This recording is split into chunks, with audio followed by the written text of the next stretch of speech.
Hello, कैसे हैं दोस्तों।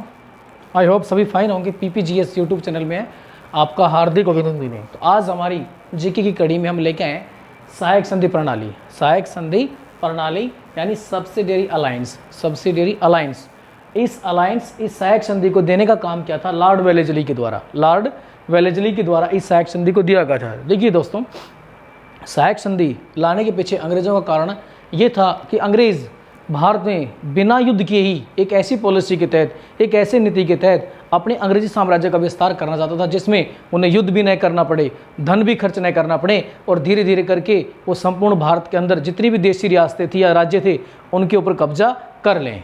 तो इस प्रकार अपने साम्राज्य का विस्तार करने के लिए कंपनी के द्वारा या अंग्रेजी सरकार कंपनी के द्वारा भारत में जो पॉलिसी, जो नीति लाई गई थी उसका नाम था सहायक संधि प्रणाली या it mean subsidiary alliance. Lord Wellesley के द्वारा इस सहायक संधि को लाया गया था। देखिए, सबसे पहले इस सहायक संधि के अंदर कुछ प्रावधान किए गए थे। हम विस्तार से उन एक प्रावधान पर डिस्कस करते हैं। पहला ही पॉइंट किया गया था राज्य में सैनिक रखना।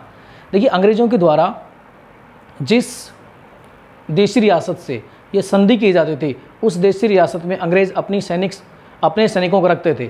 उसके बदले में उस राज्य के शासक को उन्हें सैनिक रखने के बदले में कुछ खर्च देना पड़ता था या उसकी एवज में एक बहुत बड़ा भूमि का भाग देना पड़ता था। ये जो सैनिक थे, अर्थात सैनिक, अंग्रेजों के सैनिक उस राज्य में रहते थे और उस राज्य के शासक से सारा का सारा खर्चा वहन करते थे। इट मीन्स सैनिक अंग्रेजों के रहेंगे लेकिन खर्चा कौन देगा? जो भारतीय शासक थे या देशी रियासतों के शासक थे वो सारा का सारा खर्चा वहन करते थे। इस प्रकार अंग्रेज उनके खर्चे में अपने सैनिकों को या अपने सैनिकों को उस राज्य में रखते थे और धीरे धीरे अपनी सैनिक शक्ति का विस्तार कर रहे थे। तो आप देखिए कितने चतुर थे। नेक्स्ट की हम बात करें, संबंधित शासक किसी विदेशी या देशी शासक से सीधे संबंध स्थापित नहीं कर सकता था। यानी जो देशी रियासतें थी उन देशी रियासतों को ये प्रावधान दिया गया था कि आप सीधे किसी भी विदेशी या देशी शासक से संबंध स्थापित नहीं करेंगे।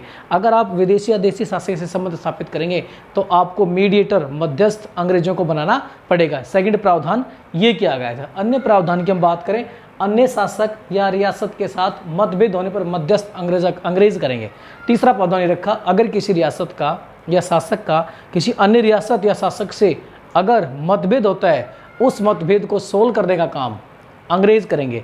अर्थात एक प्रकार से अंग्रेज मध्यस्थता करेंगे ताकि अंग्रेज उन दोनों ही राज्यों के अंदर अपनी राजनीतिक शक्ति को मजबूत कर सकें। तो इसके अंदर ये भी प्रावधान था कि रियासत के साथ मतभेद होने पर मध्यस्थ अंग्रेज करेंगे। अंग्रेज मध्यस्थता करने का मतलब था कि एक प्रकार से राजनीतिक रूप से उस राज्य को बिल्कुल कमजोर कर देना और खुद एक प्रकार से मालिक बन जाना। नेक्स्ट, सभी विदेशियों को बाहर निकालना। अब विदेशियों को बाहर निकालने का मतलब होता है कि अंग्रेज भी यहाँ पर व्यापार करने आए थे लेकिन अंग्रेजों के साथ कुछ अन्य विदेशी थे जो व्यापार करने आए थे, पुर्तगाली, डच, फ्रांसीसी। तो पुर्तगाली, डच, फ्रांसीसियों को सहायक संधि करने के बाद में ये प्रावधान किया गया कि इनको आप अपने राज्यों के अंदर प्रवेश नहीं करने देंगे। अर्थात डच, फ्रांसीसी, पुर्तगालियों को आप अपने राज्य से बाहर निकाल देंगे। ये भी प्रावधान इसके अंदर रखा गया था।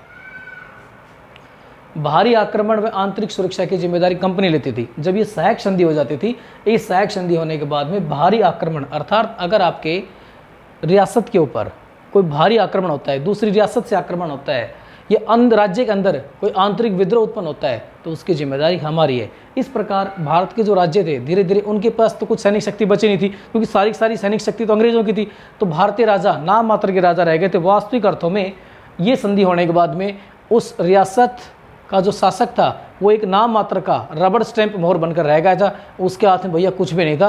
सारा का सारा काम उसे अंग्रेजों के अनुसार ही करना पड़ता था। और वो कर भी क्या सकता था? जब उसके पास सैनिक पावर नहीं थी, सैनिक ताकत नहीं थी तो उसके पास करने के लिए कुछ बचा भी नहीं था।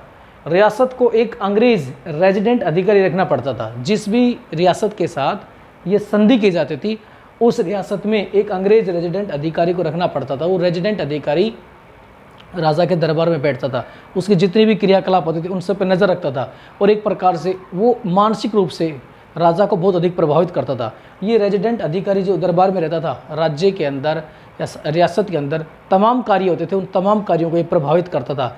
राजा इसकी एक प्रकार से कठपुतली बनकर रह गया था इस अंग्रेज रेजिडेंट अधिकारी के सामने। सर्वप्रथम ये तो मुख्य बात हुई। अगर हम बात करें कि सर्वप्रथम ये संधि किस राज्य ने की, तो सर्वप्रथम ये संधि हैदराबाद के निज़ाम थे। सर्वप्रथम हैदराबाद के निज़ाम ने 1798 में ये संधि की थी। अक्सर ही पूछा जाता है कि इस सहायक संधि करने वाला पहला जो रियासत थी तो हैदराबाद के निज़ाम थे, उन्होंने 1798 में इस रियासत को किया था। तो डियर स्टूडेंट, सहायक संधि प्रणाली की मुख्य मुख्य बातों को हमने बहुत अच्छे विस्तार से आपको बता दिया है। आप अभी नीचे लाइक और सब्सक्राइब जरूर करें ताकि हमारे द्वारा जो एफर्ट्स किया जा रहा है उस एफर्ट्स को आगे तक पहुंचाया जा सके। इसलिए आपको इसको सब्सक्राइब जरूर करें और लाइक जरूर करें। धन्यवाद।